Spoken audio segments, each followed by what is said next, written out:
हरि ओम. योगदास जय गणेश जोशी यांनी प्रवचनांमधून सांगितलेले कथामृत क्रमांक 21 प्रार्थना. नरेंद्रनाथांचे म्हणजे स्वामी विवेकानंदांचे मूळ नाव.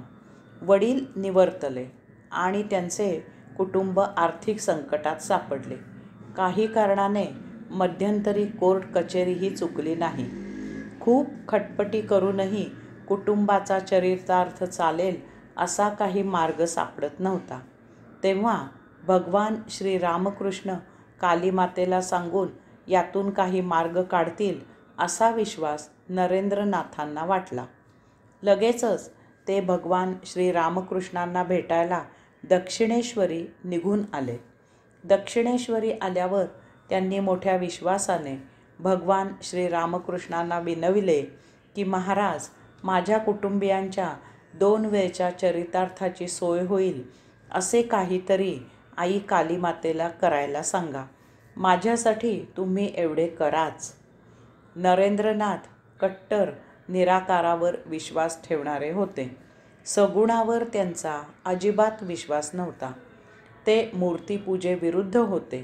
तेव्हा या मूर्तीची किमया याला कळायलाच पाहिजे. प्रार्थना म्हणजे काय ते याला उमजायलाच पाहिजे. असा विचार करून भगवान श्री रामकृष्ण म्हणाले, मी असे कधीही काही आईजवळ मागणे मागितलेले नाही. तुम्हा लोकांसाठी काही मागितले तरी तुझा आईवर विश्वास नाही, तेव्हा आई ऐकेल असे नाही. त्यापेक्षा तू असे कर, तू स्वतःच आईजवळ जाऊन माग. मला विश्वास आहे की आई तुझे ऐकेल. आजच सायंकाळी प्रार्थना झाली की रात्री मंदिरात जा आणि तुला जे पाहिजे ते माग. त्याच रात्री नरेंद्रनाथ आई कालीमातेच्या मंदिरात जायला निघाले. मनात खुश होते की भगवान श्री रामकृष्णांच्या कृपेने आज कुटुंबियांच्या चरितार्थाचा प्रश्न सुटेल. भारावलेल्या अवस्थेत ते मंदिरात पोचले आणि मनोभावे आई कालीमातेपुढे हात जोडून उभे राहिले. काय झाले ते कळायच्या आतच नरेंद्रनाथ स्वत्व विसरले. आईला विनवू लागले, आई, मला विवेक दे, वैराग्य दे, ज्ञान दे, बुद्धी दे, शक्ती दे, भक्ती दे. तुझा विसर होणार नाही असे कर. मंदिरातून नरेंद्रनाथ परत आले. भगवान श्री रामकृष्णांनी त्यांना विचारले, काय मागितलेस आईकडे? नरेंद्रनाथ म्हणाले की मी तर सर्व विसरूनच गेलो. जे मागायचे ते राहूनच गेले.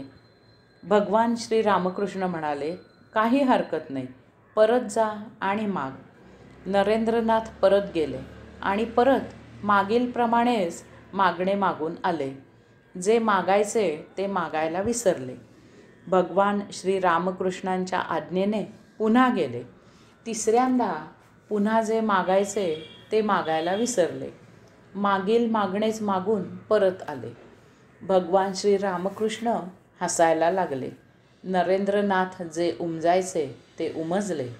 प्रार्थना ऐहिक सुखासाठी केली तर ती प्रार्थना होत नाही. वैराग्यधारीने देह धारण केला म्हणून काही अशी प्रार्थना करणे शक्य नव्हते. हरि ओम.